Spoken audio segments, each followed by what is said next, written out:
कौन ब्रह्मा का पिता है, कौन विष्णु की मां, शंकर का दादा कौन है, हमको दे बता। ये जानने के लिए कृपया सुनिए। जगत गुरु तत्वदर्शी संत रामपाल जी महाराज के अमृत वचन सर्व पवित्र धर्मों के पवित्र शास्त्रों के आधार पर।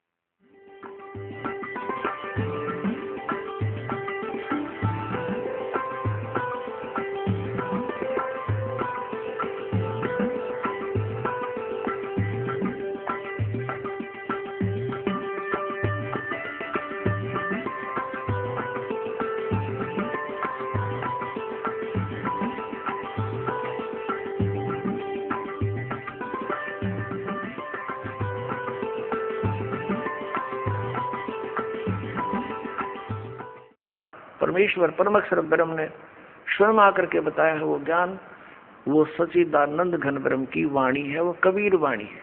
तो इस प्रकार गीता ज्ञानदाता 7वें अध्याय के 18वें श्लोक में अपनी गति को अनुत्तम कहता है, और इसीलिए 18वें अध्याय के 62वें श्लोक में और 66वें श्लोक में और 15वें अध्याय के 1 से लेकर 4 में तत्वदर्शी संत की पहचान बता करके स्पष्ट कर दिया है कि दो इस उल्टे लटके हुए संसार रूपी वृक्ष के सभी विभागों को बता दे कि जड़ कौन परमात्मा है, तना कौन है, डार कौन है और ये शाखा कौन है। सवेदवित वो है, वेद के तात्पर्य को जानने वाला वो तत्वदर्शी संत है। तो परमेश्वर स्वयं आते हैं आपने ऋग्वेद मंडल नंबर 9 और सूक्त नंबर 86 के मंत्र 26 और 27 में, ऋग्वेद मंडल नंबर 9 सूक्त 82 के 1, 2, 3 में, ऋग्वेद मंडल नंबर 9 सूक्त 20 मंत्र 1 में, ऋग्वेद मंडल नंबर 9 सूक्त 1 मंत्र 8, 9 में, ऋग्वेद मंडल नंबर 9 और सूक्त 96 यानी 96 के मंत्र 16 से लेकर 20 में, ऋग्वेद मंडल नंबर 9 सूक्त 94 यानी 94 के मंत्र 1 में आपको दिखाएंगे। और पहले भी बहुत बार दर्शन रूबरू कराया आपके, उनमें स्पष्ट किया है कि परमात्मा ऊपर सतलोक में रहता है, उस तीसरे मुक्ति धाम में धूलोक में तेजो में स्थान पर रहता है, और वहाँ राजा के समान, जैसे राजा अपने सिंहासन पर विराजमान होता मुकुट उकुट पहन के, ऐसे वो परमात्मा राजा के समान वहाँ देखा जाता है। नर आकार है, साकार है, मनुष्य दृश्य है, और वहाँ से गति करके आता है, वो अक्षय आत्माओं को मिलता है, उनको उपदेश देता है, तत्व ज्ञान समझाता है।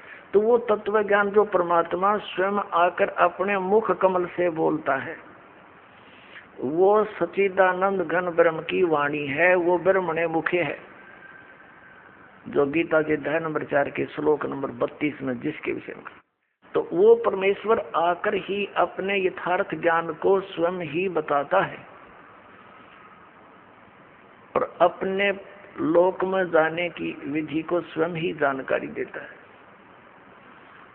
इसलिए वो परमात्मा सतलोक से चलकर आता है और यहाँ अपना ज्ञान प्रचार करता है। वो कवियों की तरह आचरण करता है, कवियों की तरह, लेकिन वो होता है भगवान, वो परमात्मा होता है। तो पुण्यात्माओं, वेदों के अंदर जो जानकारी है वो परमात्मा की है, और वेदों अनुसार जिस परमात्मा की लीला है, ही इज गॉड, वो परमात्मा है। तो श्रीमद् भगवद गीता अध्याय नंबर 18 के श्लोक नंबर 62 और 66 में, और गीता जी अध्याय नंबर 15 के श्लोक 1 से 4 में ये स्पष्ट किया है कि उस परम अक्षर ब्रह्म की सत साधना मिलने से तत्वदर्शी संत जो 3 मंत्र का जाप देगा, जिसमें एक ओम और 2 ये सांकेतिक है, तत् और सत, उससे उस स्थान की प्राप्ति होगी जहां जाने के बाद साधक फिर लौट कर कभी संसार में नहीं आता। और वहां परम शांति होगी। और यहाँ गीता ज्ञान दाता कहता है 8वें अध्याय के 7वें श्लोक में कि मेरा समन भी कर और युद्ध भी कर, मेरी शरण में रहना तो युद्ध करना ही पड़ेगा। यहाँ शांति नाम की चीज नहीं। हर जो भोले आत्मा ओम शांति शब्द बोलते हैं उनकी तो मत मारी जा रही है। ओम से शांति होगी, ओम से शांति सपने में नहीं हो सकती। ओम तो ब्रह्म का जाप है, इस काल का जाप है। और काल की साधना से यू कहता है कि शांति नहीं हो सकती, युद्ध करना पड़ेगा। यहाँ तो लट्ठम लट्ठा ये सब क्रियाएं तुमने करनी पड़ेंगी। और परम शांति चाहिए तो उस तत्वदर्शी संत की शरण में जाकर उस परमात्मा की शरण में जा, जिसकी कृपा से ही तू सनातन परम धाम को और शाश्वत स्थान को प्राप्त होगा, यानी परम शांति को प्राप्त होगा। तो पुण्यात्माओं, आज तक हमारे हिंदू धर्म के धर्म गुरुओं ने हमारे को अपने सदग्रंथों के विपरीत लोक वेद सुना रखे हैं। हमारे आज तक के हिंदू धर्म के जितने धर्मगुरु हुए हैं वो हमारे सदग्रंथों से भी परिचित नहीं थे, जिस कारण से उन्होंने अर्थों के अनर्थ करके ज्ञान को अज्ञान बनाकर हमारे अंदर फीड कर दिया, भर दिया। और आज वो हमारे यहाँ गले तक अड़ा पड़ा है। हजारों वर्षों से हम इसको सुनते और सुनाते आ रहे हैं। ढेर सारी त्रुटियां इनके अध्यात्म ज्ञान में थी, हम फिर भी संतुष्ट थे क्योंकि विकल्प नहीं था। हमारे पास वो मेजरिंग टेप नहीं थी, वो कोई ऐसा पैमाना नहीं था जिस तरह इनको नाप लें इनका ज्ञान गलत है या ठीक है। क्योंकि हमारे पूर्वज हम अशिक्षित थे, हम संस्कृत भाषा नहीं जानते थे और सभी सदग्रंथ संस्कृत भाषा में लिपिबद्ध थे। और हमारे धर्मगुरु ये ब्राह्मण लोग ये ही केवल संस्कृत भाषा के पढ़ने का अधिकार रखते थे। जैसे 4 वर्ण बनाए थे, एक वर्ण सदग्रंथों का अध्ययन करे, शिक्षा ग्रहण करे, सदग्रंथों का जो अध्ययन करे और फिर जनसाधारण को उनको सरल भाषा में समझावे। ये अध्यात्म गुरु यानी अध्यापक का, टीचर का कर्तव्य बनता है। और टीचर वही होता है जो सिलेबस से ज्ञान करावे, और जो सिलेबस से बाहर की बातें बताता है वो टीचर ठीक नहीं, वो अध्यापक ठीक नहीं, वो तो शत्रु है विद्यार्थियों का। तो पुण्यात्माओं, हमारा जो सिलेबस है, वैसे तो ये सिलेबस जो केवल हिंदुओं के नाम कर दिया, ये पूरे मानव मात्र के लिए है। कौन सा? ये 5 वेद, 5 वेद हैं। 4 वेद तो वेल नोन है ही, एक 5वां वेद सूक्ष्म वेद है जिसको तत्व ज्ञान भी कहते हैं। उस सूक्ष्म वेद के अंदर वो तत्व ज्ञान है, वो 5वां वेद है। उसको परमात्मा ही आकर अपने मुख कमल से बोलता है, अपनी सिंपल लैंग्वेज में जो जनसाधारण समझ सके।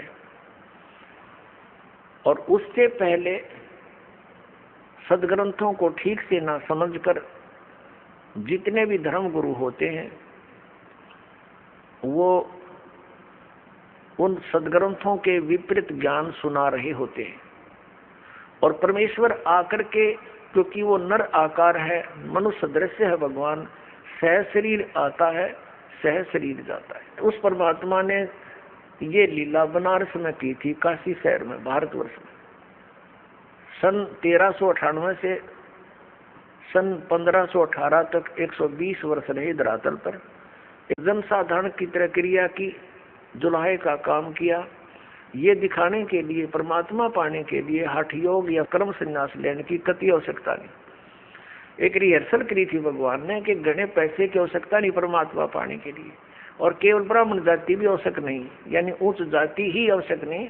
परमात्मा पाने के लिए कोई जाति कोई मजहब हो, लेकिन क्रिया ठीक हो, किसी भी जाति वर्ण का व्यक्ति परमात्मा पा सकता है। ये उदाहरण देने के लिए वो आते हैं और अपने मुख कमल से वो अध्यात्म ज्ञान बोलते हैं। तो उस परमेश्वर ने वो अध्यात्म ज्ञान यानी तत्व ज्ञान 600 वर्ष पहले बोला था। सन 1398 से सन 1518 के बीच में वो तत्व ज्ञान सच्चिदानंद घन ब्रह्म की वाणी बोली थी, जो आदरणीय धर्मदास साहिब जी के द्वारा लिपिबद्ध की गई थी। अब परमात्मा के साथ इस काल ने एक और लफड़ा घेर रखा है कि परमात्मा ज्ञान देकर जाते हैं, बीच में ये उसी के मार्ग में, उसी के पंथ में काल के दूत घुसेड़ देता है और वो फिर परमात्मा की उस अध्यात्म ज्ञान का प्रारूप बिगाड़ देते हैं। अब लगभग 600 वर्ष हो गए कबीर वाणी को, कबीर पंथियों के द्वारा ही उसके अंदर बहुत सी फेरबदल कर दिया, अपने अनुभव अनुसार उसको फेरबदल कर दिया। इनको ये लगा कि इसको जनसाधारण नहीं स्वीकार करेगा, उसमें चेंज कर दिया, लेकिन फिर भी बहुत ढेर सारा सत्य शेष है। उसकी पूर्ति के लिए परमात्मा फिर क्या करते हैं,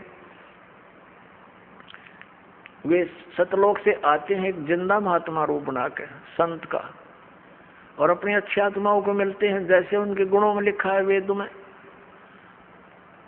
वो फिर उस दृष्टिकोण से वो परमात्मा किन किन को मिले थे, आदरणीय धर्मदास साहिब जी को, आदरणीय मुल्कदास साहिब जी को, आदरणीय नानक साहिब जी को, आदरणीय दादू साहिब जी को, आदरणीय गरीबदास साहिब जी को गांव छुड़ानी जिला झज्जर हरियाणा वाले को, आदरणीय घीसा दास साहिब जी गांव खेखड़ा जिला मेरठ उत्तर प्रदेश वाले को। तो इनमें से परमात्मा ने निर्धारित किया था, क्योंकि आदरणीय नानक साहिब जी और मुल्कदास साहिब जी और आदरणीय धर्मदास साहिब जी ये एक समकालीन ही रहे हैं तकरीबन परमात्मा के साथ। तो नानक साहिब जी को भी उन्होंने ज्ञान दिया, उन्होंने भी अपनी वाणी में लिपिबद्ध कर दिया, लेकिन मालूम था परमात्मा क्योंकि समय आने में सब जगह परिवर्तन ये हो सकता है। इसलिए आदरणीय गरीबदास साहिब जी को, जिनका जन्म संवत 1774 सन 1717 में हुआ था, और सन 1727 में यानी 10 वर्ष की आयु जब थी गरीबदास साहिब जी की गांव छुड़ानी वाले की, उसमें परमात्मा अपनी लीला अनुसार अपनी प्यारी आत्माओं को मिलते हैं, अच्छी आत्माओं को। गरीबदास जी को मिले थे जंगल में, गौ में चरा रहे थे गरीबदास जी, तो वहाँ लीला की थी कि और भी कई गवाले थे, उन्होंने हट किया, प्रार्थना की प्यार से कि महात्मा जी आपने भोजन खाना पड़ेगा। परमात्मा ने कहा भी भोजन तो मैं खाऊंगा नहीं, क्योंकि अपने अभी खा के आया हूँ। तो उन्होंने कहा कि दूध तो पीना ही पड़ेगा, नहीं तो हम अतिथि को ऐसे जाने नहीं देते, आप तो महात्मा हो। तो परमात्मा ने कहा था कि भाई मैं कंवारी गाय का दूध पिया करूं, पिला दो। तो पाली ग्वाले हंसने लगे कि मजाक करते हो बाबा जी। गरीबदास साहिब जी 10 वर्ष के बालक से खड़े हुए एक कुंवारी गाय ले आए जिसने दूध पीना छोड़ रखा था, कुंवारी बछिया 1-1.5 वर्ष की होगी, अभी तक वो उसको बैल ने टच नहीं किया था कुंवारी। और परमात्मा ने थपकी मारी, सतनों से दूध निकल पड़ा, लंबे लंबे सतन हो गए थन, और नीचे एक साफ पात्र मिट्टी का छोटा सा पात्र था, वो रख दिया, उबर गया। आधा परमेश्वर ने पिया, आधा गरीबदास साहिब ने पिया। अन्य पालियों ने नहीं पिया जो बड़ी उम्र के थे, वो कहने लगे जादू तंत्र का दूध हम नहीं पिएंगे, पाप लगेगा। कहने का भाव ये है कि गरीबदास साहिब जी को परमात्मा उनकी आत्मा को निकालकर सचखंड ले गए, पूरे ब्रह्मांडों से परिचित कराया। उधर से बच्चे को मृत जान लिया, घर ले गए उठा कर। 10 बजे की बात थी, सुबह शाम के 6-7 बजे से उनको रख दिया चिता के ऊपर अंतिम संस्कार के लिए। तब परमात्मा ने ऊपर के ब्रह्मांड और अपनी सतीथी परिचित करके उसके अंतःकरण के अंदर परमात्मा ने ये तत्व ज्ञान फीड कर दिया गरीबदास साहिब जी के। चिता के ऊपर ही वो हलचल होगी, जीवित हो गए, उठकर आगे अपने आप ऊपर के जो रस्से बांध रखे थे सबके अपने आप रस्सी टूट गई, और उठकर ये ज्ञान बोलने लगे, और भाषा बोल नहीं रहे थे वो। गांव वाले ने सोचा ये मेंटल हो गया, महात्मा से जंतर मंत्र का दूध पी के। एक दादू पंथी गोपाल दास नाम के एक साधु बने हुए थे, उनसे जब उनकी भेंट हुई, दादू साहब जी को भी परमात्मा कबीर जी मिले थे, तो दादू साहब की वाणी भी कबीर परमात्मा की महिमा का गुणगान करती है, उन्होंने गुणगान किया हुआ। तो वो वाणी का परिचित था गोपाल दास। गोपाल दास जी ने प्रार्थना की, भगवान ये वाणी लिखवा जो, कलयुग के अंदर बहुत काम आवेगी। तब गरीबदास साहिब जी 13 वर्ष की उम्र के थे, उस समय आयु थी। 3 वर्ष के बाद गोपाल दास मिले थे। गरीबदास साहिब जी बोला करते थे, गोपाल दास जी वो वैश्य कुल से संबंधित रखते थे, बनिया थे, वो कुछ शिक्षित थे, अक्षर ज्ञान था उनको। 6 महीने तक गरीबदास साहिब बोलते रहे, गोपाल दास लिखते रहे। तो वो अमृतवाणी भी उस परमात्मा की ही सच्चिदानंद घन ब्रह्म की वाणी है, परम अक्षर ब्रह्म की वाणी है। वो सूक्ष्म वेद है। यानी जो कबीर साहिब के ग्रंथ में, कबीर पंथ में प्रवेश इन काल के दूतों ने गड़बड़ कर दी, उसकी पूर्ति करने के लिए परमेश्वर ने गरीबदास साहिब जी के द्वारा अपनी वाणी का पुनरुत्थान करवाया। और इसका प्रमाण उन्होंने कबीर सागर में पहले ही कह दिया था धर्मदास जी को कि फिर मेरी महिमा की वाणी फिर प्रकट होगी, 12वां पंथ जो काल का चलेगा मेरे नाम पे, उसमें गरीबदास नाम के एक हंस होंगे, उनके मुख से मैं दोबारा अपनी वाणी की महिमा कराऊंगा। लेकिन गरीबदास जी तक ये 12 पंथों के पंथी मेरी इस वाणी को समझ नहीं सकेंगे और ये कभी उस सनातन परम धाम को प्राप्त नहीं कर सकते, ये मोक्ष प्राप्ति नहीं कर सकते। उस गरीबदास वाले 12वें पंथ में हम ही आएंगे आगे चलकर और फिर इन सब गुण रहस्यों को समझाएंगे। तो आज परमात्मा नहीं आए, इस दास को भेज दिया उसी गरीबदास पंथ में और आपके ऊपर मेहर करी जाता है।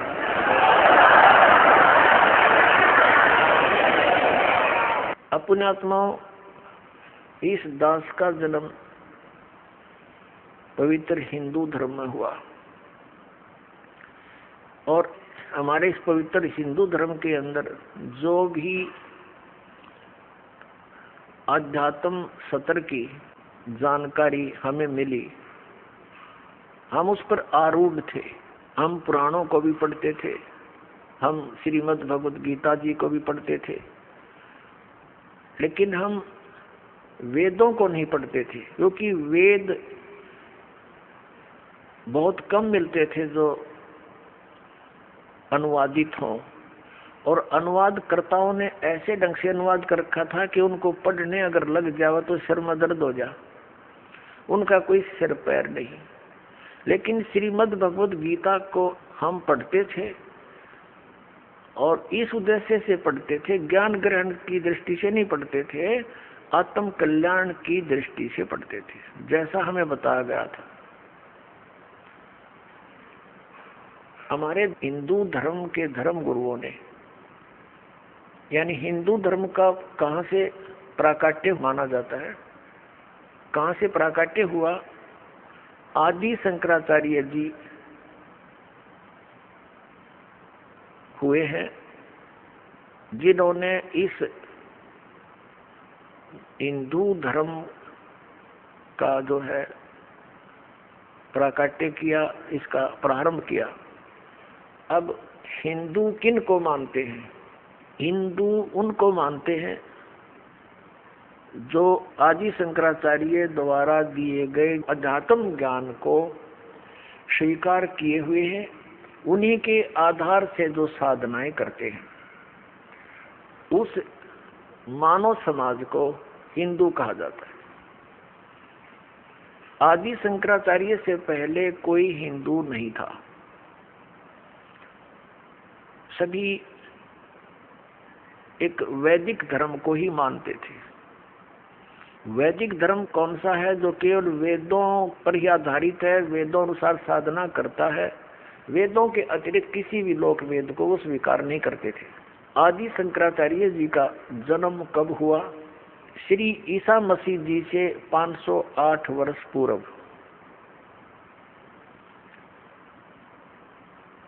आज 2012 में आदि शंकराचार्य जी को कितना समय हो गया जन्मे को? यानी 2520 वर्ष हो गए। 2012 में 508 जोड़ दो, 2520 वर्ष हो गए। उस समय बौद्ध धर्म का प्रचार बड़े जोर शोर से हो रहा था और उस समय आदि शंकराचार्य का जन्म होना हमारे लिए एक वरदान सिद्ध हुआ। यदि बुद्ध धर्म भारतवर्ष में फैल जाता तो हम सभी नास्तिक हो जाते। अब पूरा चीन बुद्ध के सिद्धांत को मानने वाला देश था, अब वो सारा नास्तिक हो गया, कम्युनिस्ट कहने लग गया अपने आप को, भगवान का नामो निशान नहीं। कारण क्या था कि जैसे धार्मिक लोग होते हैं वो साधु संतों से ज्ञान ग्रहण करने की उद्देश्य से ही उनकी वाणी को सुनते हैं, विचार सुनते हैं, और महात्मा बुद्ध के विचारों को अब जनता सुनने लगे। अब जनता को क्या पता ये टीचर क्या बता रहा है, स्टूडेंट को क्या पता ये टीचर हमें क्या शिक्षा दे रहा है, सभी स्वीकार्य होते हैं। इसी कारण से महात्मा बुद्ध के विचार पूरे मानव समाज को स्वीकार्य हो रहे थे। और विशेषकर जो चीन के अंदर अब जो बुद्ध धर्म का प्रचार हुआ, अब वो नास्तिक क्यों हो गए? क्योंकि महात्मा बुद्ध जी के द्वारा बताई गई भक्ति विधि वो शास्त्र विधि त्याग कर मनमाना आचरण था। उन्होंने ना तो वेदों को पढ़ा, ना वो कोई अन्य किसी संत की शरण ग्रहण करी, स्वयं ही हठ योग किया। गया के अंदर, बिहार के अंदर एक गया शहर है, उसमें एक वट वृक्ष के नीचे बैठकर उन्होंने स्वयं हठ योग करा, अपनी मनमुखी साधना की। मरने को हो गए थे महात्मा बुद्ध, तब एक माई ने, एक बहन ने उसके मुख के खीर लगा दी, धीरे धीरे उसने चाटा, दूसरे दिन वो थोड़ी सी और ज्यादा खाई। कहने का भाव ये है कि वो मरने से बच गया। फिर उसने अपना विधान बना दिया कि starvation could not lead to salvation, भूखा मरने से आत्म कल्याण नहीं हो सकता। चलो ठीक है, वो तो उसकी अपनी सोच है। न सदग्रंथों का आधार बनाया, तो अपने मनमुखी विचारों को जो जनता को स्वीकार्य थे वैसे ही स्वाभाविक वो प्रचार कर दिया, और जनसाधारण इसको स्वीकार करने को तैयार है जो उनके अनुकूल हो, चाहे उनको हानि हो या लाभ हो। इसी कारण से पूरा चीन उसका अनुयायी बना आत्म कल्याण के लिए। महात्मा बुद्ध के द्वारा बताई गई भक्ति विधि से अध्यात्म लाभ हुआ नहीं, और प्रारंभ में पुण्यकर्मी प्राणी होते हैं, उनको वैसे स्वाभाविक भी अपने संस्कारवश लाभ होता रहता है, तो वो सोचते हैं कि जो क्रिया हम कर रहे हैं इससे हमें लाभ हो रहा है। ये उनकी अध्यात्म ज्ञानहीनता होती है। तो यही कारण रहा कि पूरा चीन आने वाले समय में नास्तिक हो गया कि उनको अध्यात्म लाभ नहीं हुआ भगवान का, और उन्होंने ये मान लिया कि भगवान कहीं नहीं है, साधना करके देख लिया कोई लाभ नहीं होता, इसलिए वो नास्तिक बन गए। और यही दशा भारतवर्ष की हो जाती यदि आदि शंकराचार्य जी उस समय जन्म ना होता। लेकिन बात वहीं की वहीं रही, आसमान से गिरे खजूर में अटक गए। आदि शंकराचार्य ने फिर क्या ज्ञान दिया कि जीव ही ब्रह्म है, यानी ये जीव ही भगवान है, तू ही ब्रह्म है, तत्वमसि तत्त्वमसि अयम आत्मा ब्रह्म, अहम ब्रह्मास्मि प्रज्ञानम ब्रह्म। ये चार महावाक्य दृढ़ कर दिए, चार पीठ बना दी, और प्रत्येक पीठ में एक वाक्य एक उनके उत्तराधिकारी के पास होगा, और एक वेद का वो संरक्षक बना दिए, एक वेद का वो पाठ करें। एक तरफ तो हमारे धर्म गुरु का विधान है कि अयम आत्मा ब्रह्म, अहम ब्रह्मास्मि, मैं ही परमात्मा हूँ, ब्रह्म माने परमात्मा। दूसरी तरफ हमारे धर्मगुरु कहते हैं कि श्री कृष्ण, श्री शंकर भगवान और श्री विष्णु जी की भक्ति करो, और नाम मंत्र बताते हैं जय राम जय जय राम, सीताराम राधे श्याम, जय गोपाल राधे श्याम, ओम नमः शिवाय, गायत्री मंत्र। भले पुरुषों पुण्यात्मा, अब हमारा जो मोतियाबिंद था इस दास के अज्ञान का, मेरे पूज्य गुरुदेव जी ने वो मोतियाबिंद का ऑपरेशन कर दिया। अब मेरी आंखें वो तत्व ज्ञान वाली आंखें काम करने लगी।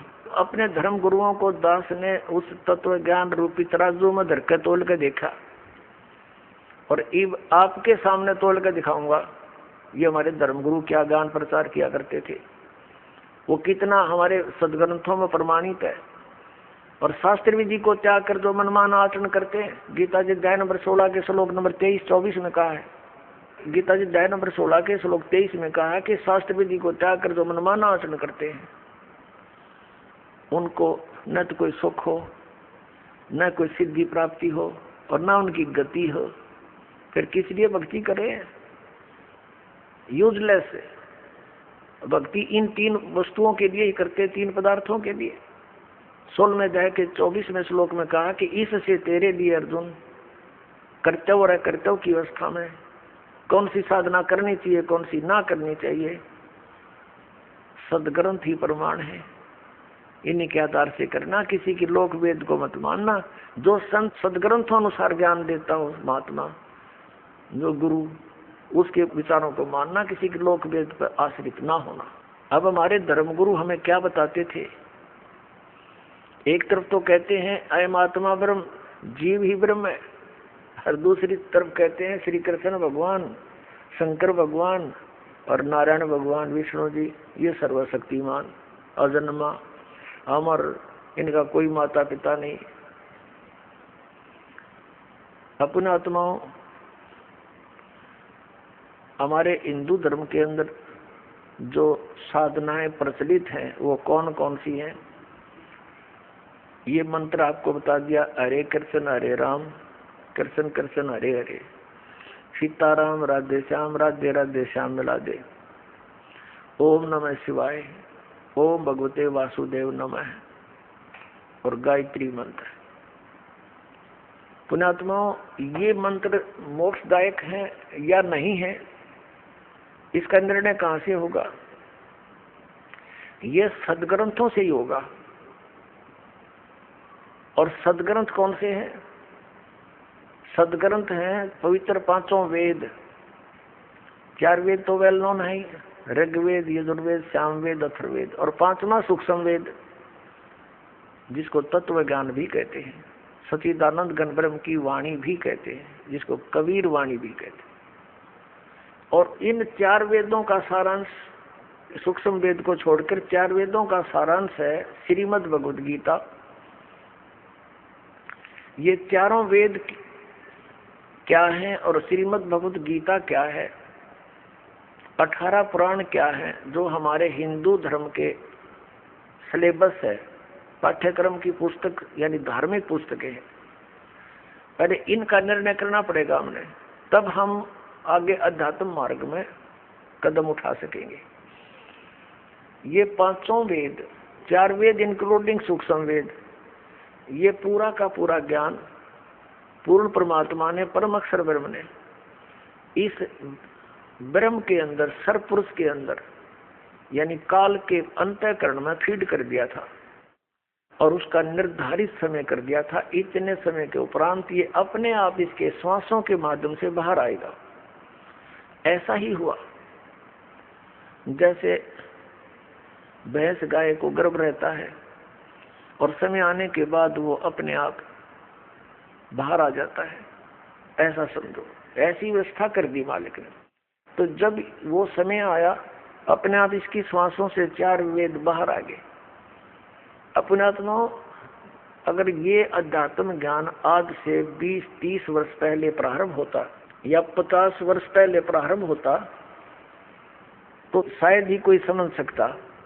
अब जैसे एक मोबाइल से दूसरे मोबाइल में बगैर किसी तार के कनेक्शन से फिल्म की फिल्म फीड हो जाती है और उसमें देख लो, ऐसे ही परमात्मा ने उसके श्वासों के माध्यम से वो बाहर वेद आए और एक अलग से वेदों का रूप धारण कर दिया, ज्ञान का। अब ये अनाड़ी कहते हैं कि उस समय कागज कहाँ से आ गया, कलम कहाँ से आ गई। ये तो भक्तिहीन प्राणी, अध्यात्म ज्ञानहीन प्राणी के विचार हो सकते हैं। परमात्मा क्या नहीं कर सकता? जिसने इतने ब्रह्मांड बना कर रख रखे हुए, कागज तैयार नहीं कर सकता?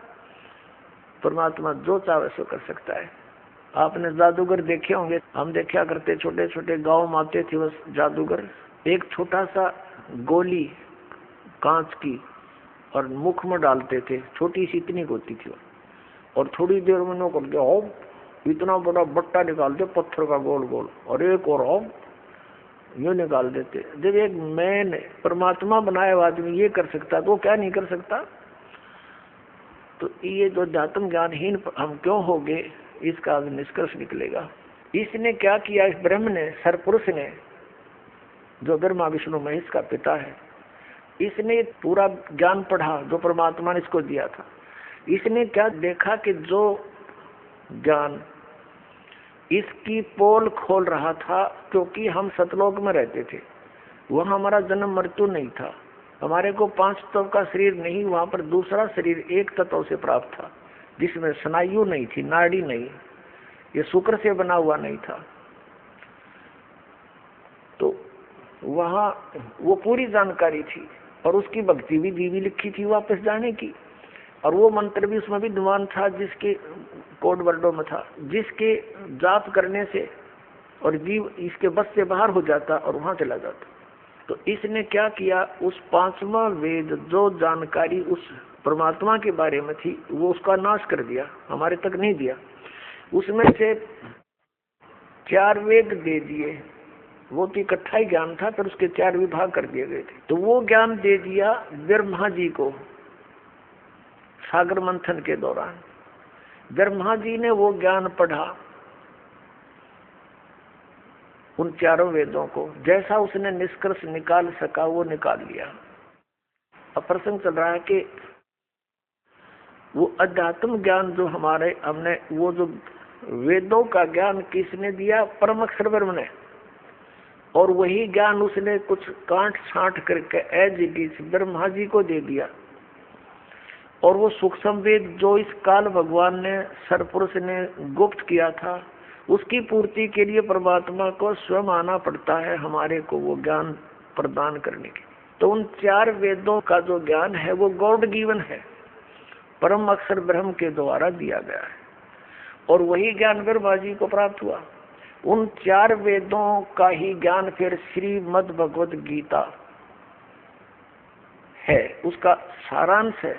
तो इस श्रीमद् भगवद गीता किस समय बोली गई थी, जब कौरव पांडव का युद्ध होने की तैयारी थी, आमने सामने सेना खड़ी थी, और श्री कृष्ण में प्रवेश करके युग काल इस ज्ञान को बोल रहा है।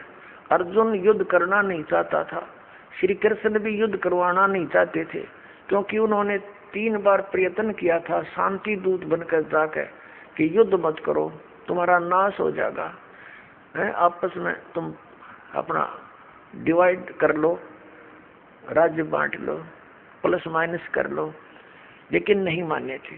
अंत में श्री कृष्ण जी ने ये कह दिया था कि एक तरफ मैं होऊंगा, एक तरफ मेरी सेना होगी, और मैं हथियार भी नहीं उठाऊंगा, युद्ध तो दूर की बात है।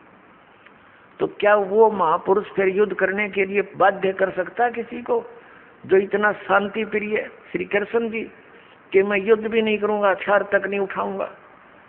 तो उस समय जब श्री कृष्ण जी को कहा अर्जुन ने कि मेरे रथ को दोनों सेनाओं के बीच में खड़ा कर दे, अब अर्जुन ने देखा भाई किसने मारूं और क्या किसके लिए, भाई चाचे ताऊओं के लड़के बच्चे, उनकी दामाद बहनोई, वो सारे खड़े है, तेरे की बाढ़ में जाए सारा। तो अर्जुन ने अटल इरादा कर लिया कि युद्ध नहीं करूंगा। इस बात से परिचित हो गया वो काल सरपुरुष, उसने युद्ध नाश कराना था। उसी से मैं वो श्री कृष्ण में प्रवेश कर गए, श्री कृष्ण जी में प्रवेश करके उसने वेदों वाला ज्ञान ही दिया, लेकिन इसमें युद्ध कराने के लिए कुछ अटकलबाजी इसने अपनी तरफ से जोड़ी है। उसके विषय में कहा ये मेरा मत है, शेष ज्ञान जो है वो वेदों वाला है। तो जो इसका मत है उसको हम ग्रहण नहीं करेंगे। फॉर एग्जाम्पल, जैसे श्रीमद् भगवद गीता अध्याय नंबर 3 के श्लोक नंबर 8 में गीता ज्ञान दाता कहता है कि अर्जुन, यदि तू कर्म संन्यास ले लेगा, एक जगह बैठकर अपना हठ योग करेगा, कर्म संन्यास का अर्थ तो यही होता है, तो तेरा निर्वाह कैसे चलेगा पेट का? कहने का भाव ये है कि तू कर्म भी कर और भक्ति भी कर। ये कर्म योग कहलाता है। देखिए, ये श्रीमद् भगवद गीता जयदाल गोविंद का इसके अनुवादक है। गीता प्रेस गोरखपुर से प्रकाशित है। अध्याय नंबर 3 का इसमें काफी डिटेल दिए। 4 से शुरू किया है कि मनुष्य न तो कर्मों का आरंभ किए बिना निष्कर्मता को प्राप्त कर सकता है, प्राप्त होता, और न ही कर्मों के केवल त्याग मात्र से यानी सांख्य और निष्ठि को प्राप्त होता है। इसका 5वें में कहा है कि निसंदेह कोई भी मनुष्य किसी भी काल में क्षण मात्र भी बिना कर्म किए नहीं रहता, क्योंकि सारा मनुष्य समुदाय प्रकृति जनित गुणों द्वारा परवश कर्म करने के लिए बाध्य किया जाता है। अध्याय नंबर 3 के श्लोक नंबर अब ये 6 में कहा कि जो मूढ़ मनुष्य, मूर्ख व्यक्ति, मूढ़ बुद्धि मनुष्य समस्त इंद्रियों को हठपूर्वक ऊपर से रोक कर यानी एक स्थान पर बैठकर हठ योग करते हैं और मन से इंद्रियों के विषय का चिंतन करता रहता है, वह है मिथ्याचारी यानी पाखंडी है, दम्भी कहता है। 7वें में कहा है किंतु हे अर्जुन, जो पुरुष मन से इंद्रियों को वश में करके अनासक्त हुआ समस्त इंद्रियों द्वारा कर्म योग का आचरण करता हुआ, वही श्रेष्ठ है। यानी काम भी करे, इंद्रियां न रोक कर भक्ति भी करता रहे, वह श्रेष्ठ है। कर्म योग का आचरण करता हुआ एक जगह बैठ कर नहीं करे। आगे देखो, 3 अध्याय का 8वां श्लोक है, ज्ञानवाद है इसका। तू शास्त्र विहित कर्तव्य कर्म कर, क्योंकि कर्म न करने की अपेक्षा कर्म करना श्रेष्ठ है, तथा कर्म न करने से तेरा शरीर निर्वाह यानी तेरा गुजारा कैसे चलेगा, कैसे सिद्ध होगा। अब ये तो है वेद ज्ञान। अब वेद ज्ञान कैसे है? यजुर्वेद अध्याय नंबर 40 के मंत्र नंबर 15 में कहा है ओम कर्तु समर किलबे समर। अब देखिएगा, यजुर्वेद अध्याय नंबर 40 दिखाते हैं आपको। ये कहाँ से प्रकाशित है? प्रकाशक है सार्वदेशी कार्य प्रतिनिधि सभा 2/5 महर्षि सिद्धांत भवन, रामलीला मैदान, नई दिल्ली से। इसका अनुवादक कौन है? महर्षि सिद्धांत सरस्वती कृत। मुद्रक है Prince option printers 1510 Pataudi house Daryaganj, नई दिल्ली से। अब इसके हम कति लास्ट में पहुंचते हैं 44वां अध्याय। ये देखिए 44वां माने 40वां अध्याय यजुर्वेद भाष्यम, ये 15वां श्लोक है।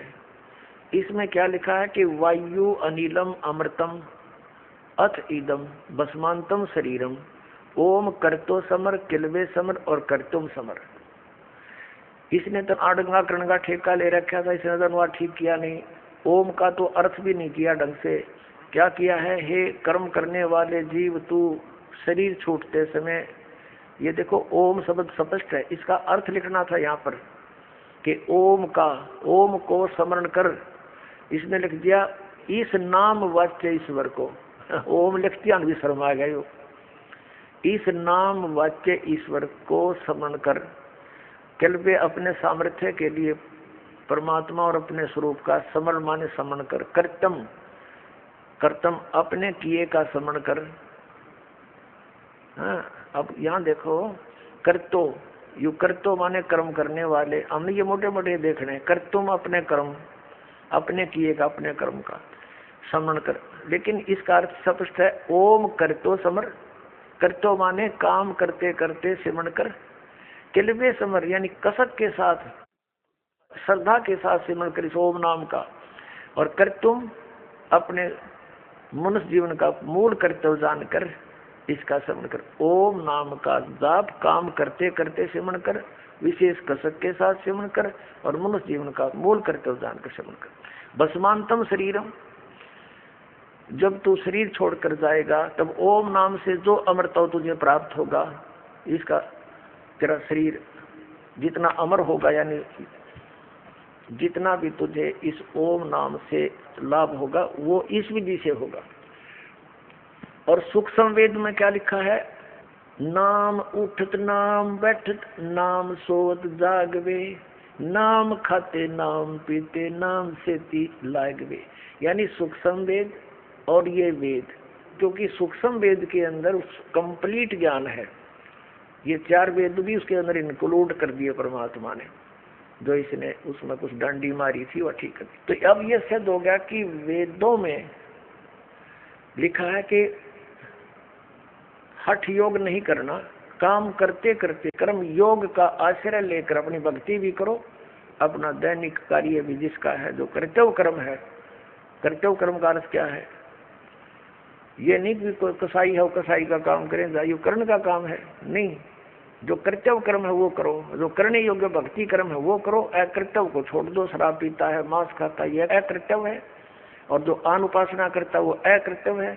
शास्त्र विधि त्याग के जो मनमाने जाप करता है वो अकर्तव्य है, वो नहीं करने। अब गीता जी में जो दास दिखाना चाहता था कि जो इसने अपनी तरफ से समावेश किया है वो वेदों वाला ज्ञान नहीं है, वो हमें मान्य नहीं।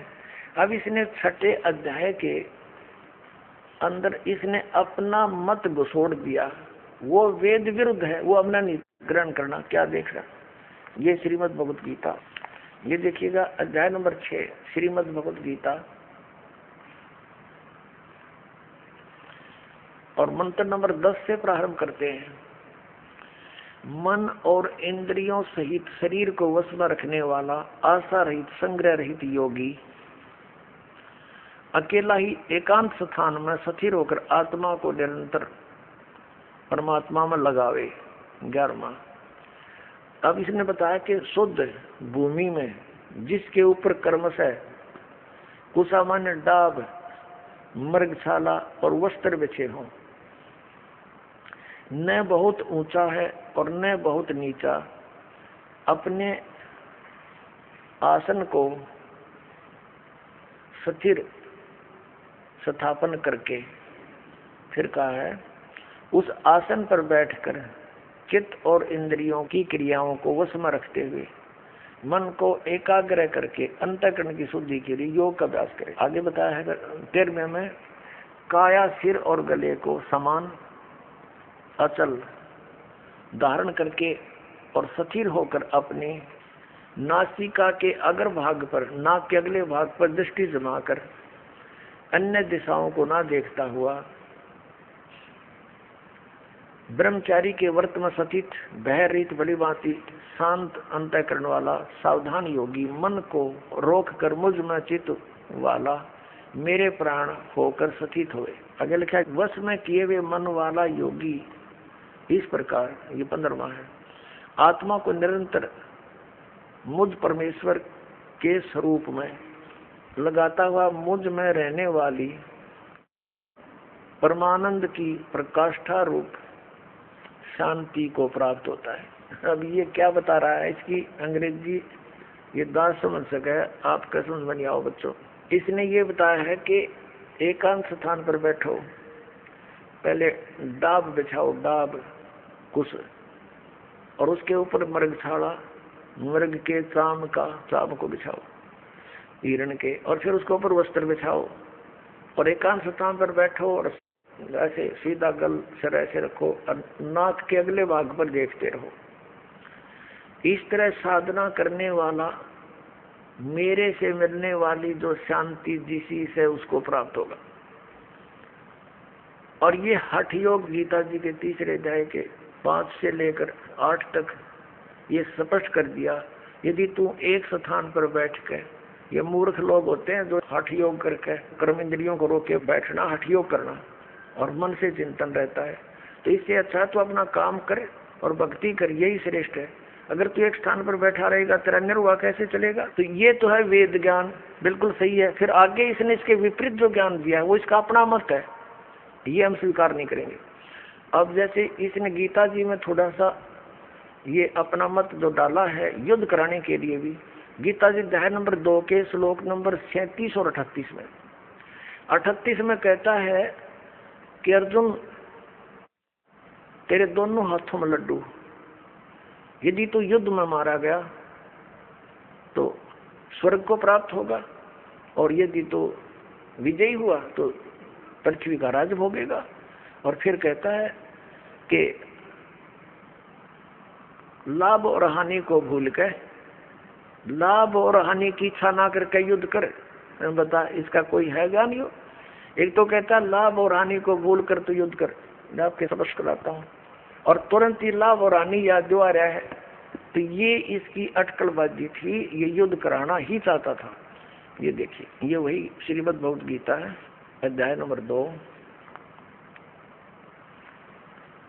श्रीमद् भगवद गीता, और ये 37 श्लोक है। या तो तू युद्ध में मारा जाकर स्वर्ग को प्राप्त होगा, अथवा संग्राम जीतकर पृथ्वी का राज भोगेगा। इस कारण से अर्जुन युद्ध के लिए निश्चय करके खड़ा हो जा। और फिर 38 में क्या कह रहा है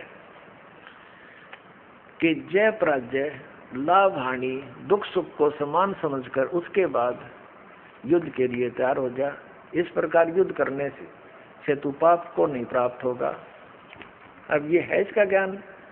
आप समझो बुद्धिमान है समाज, आज कोई बालक नहीं। परमात्मा ने दास को वो आंख दे दी, तत्व ज्ञान वाली नेत्र दे दिए। अब हम इस तराजू में तोड़ लेंगे इस पूरे अध्यात्म ज्ञान को, क्योंकि वो ज्ञान सूक्ष्म वेद में कंप्लीट लिखा हुआ है और वो कंप्लीट ज्ञान दास के पास है। अब उस पैमाने से, उस टेप से हम सबको मापेंगे और उन्हीं वेट से, उन्हीं वट्टों से तोलांगे अपने अध्यात्म ज्ञान को।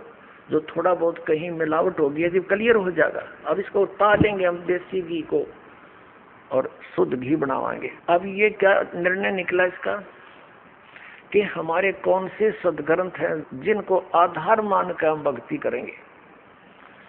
पवित्र चारों वेद और पवित्र श्रीमद् भगवद गीता का वो ज्ञान जो वेदों से मिलता है, ये हमारा भक्ति विधि है, भक्ति का मार्ग है, भक्ति का पथ है।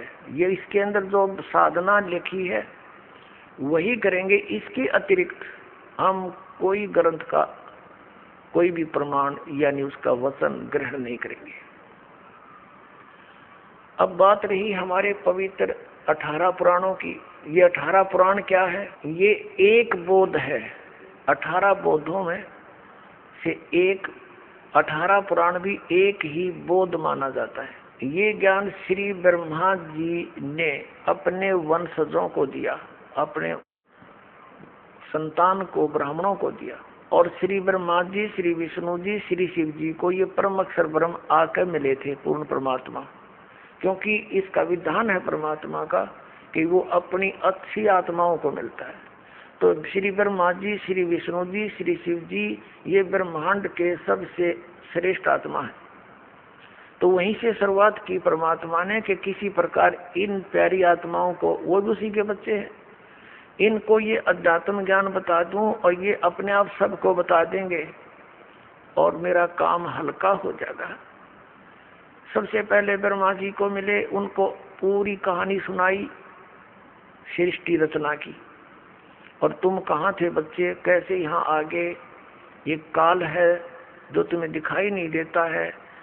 तो सारा कुछ ज्ञान दिया। ब्रह्मा जी बड़े प्रभावित हुए क्योंकि परमात्मा की चाह सभी को है, ये भी साधनाएं करते हैं।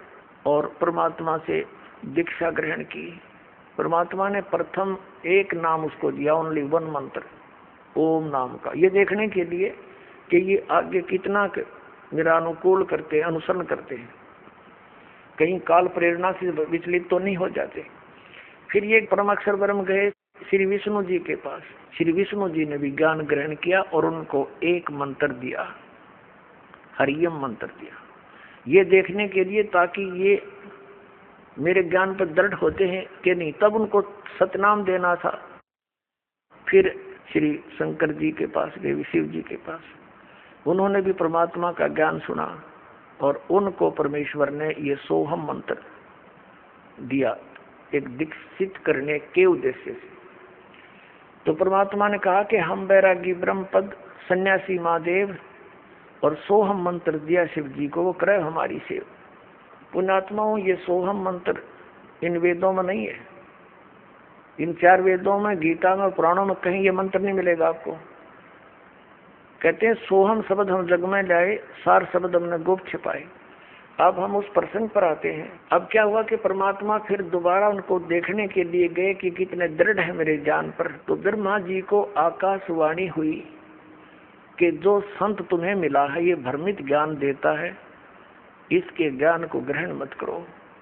ब्रह्मा जी ने परमात्मा की आकाशवाणी जानकर उस काल के आदेश से परमात्मा से विमुख हो गए और कहा, महात्मा जी ये मिले थे, उनको अग्नि नाम बताया था परमात्मा ने। कबीर परमेश्वर जी ने ब्रह्मा जी को अपना अग्नि ऋषि नाम बताया था कि मेरा अग्नि ऋषि है। तो उसके बाद ब्रह्मा जी ने उनके ज्ञान को ग्रहण नहीं किया। ब्रह्मा से ही फिर विष्णु जी को ज्ञान हुआ कि आकाशवाणी हुई है, ये ज्ञान ठीक नहीं है। तो विष्णु जी ने भी त्याग दिया, शंकर भगवान ने भी त्याग दिया। अब कहने का भाव ये है पुण्यात्माओं, इन पुराणों का ज्ञान जो श्री ब्रह्मा जी ने दिया है, आप देवी पुराण या शिव पुराण पढ़कर देखो। ब्रह्मा जी अपने पुत्र नारद जी को ज्ञान दे रहा है पुराणों का। सृष्टि उत्पत्ति के बारे में नारद जी ने पूछा था। तो ये क्या बता रहे हैं, अब थोड़ी सी झलक दिखाता हूं, तब आपको पता चलेगा कि पुराणों का ज्ञान ये ब्रह्मा जी द्वारा दिया गया है। आगे ऋषियों ने दूसरे ऋषि से, तीसरे ऋषि से, फिर तीसरे से चौथे ने दक्षा जी से सुनकर, जो क्योंकि जो ज्ञान प्रारंभ में दिया जाता है आने वाला वक्ता उसको फिर दोबारा सुनाता है, तो कुछ अपना अनुभव भी उसमें ऐड होता चला जाता है। ऐसे जिस भी ऋषि ने पुराण अलग से किसी को सुनाई वो पुराण मानी गई, अलग से बन गई, लेकिन ज्ञान ब्रह्मा जी द्वारा दिया गया वो मूल है, मूल ज्ञान है। अब एक विचारणीय विषय है, ब्रह्मा जी ज्ञान दे रहे हैं, अपने पुत्र को बता रहे हैं। और ब्रह्मा जी कौन है? ब्रह्मा जी स्वयं कहते हैं कि मुझे पता नहीं मैं कहां से जन्म हुआ मेरा। ये श्री मद देवी भागवत के अंदर, यानी देवी शक्ति पुराण के अंदर, देवी पुराण में तीसरे स्कंद में जब ये कमल के फूल पर बैठा था, तो ब्रह्मा जी अपने पुत्र नारद को वहां भी ज्ञान सुना रहा है कि मैं जब कमल के फूल पर बैठा था, जब मैं सचेत हुआ तो मुझे नहीं मालूम है कहां से जन्म हुआ, मेरा क्या कर्तव्य है और कौन मेरा जनक है। ये थोड़ा सा प्रमाण आपको दिखा, ये देखिएगा श्रीमद देवी भागवत, सचित्र मोटा टाइप, केवल हिंदी, गीता प्रेस गोरखपुर से प्रकाशित है। इसके संपादक कौन है? संपादक है हनुमान प्रसाद पोदार चंदलापुर, और गीता प्रेस गोरखपुर से ये प्रकाशित है। ये आपके समक्ष, इसमें थोड़ा सा दिखाएंगे आपको। ये तीसरा स्कंद है, ये तीसरा स्कंद है, और इसका प्रश्न नंबर यहाँ से प्रारंभ होता है। ये तीसरा स्कंद का प्रथम अध्याय है, तीसरा स्कंद।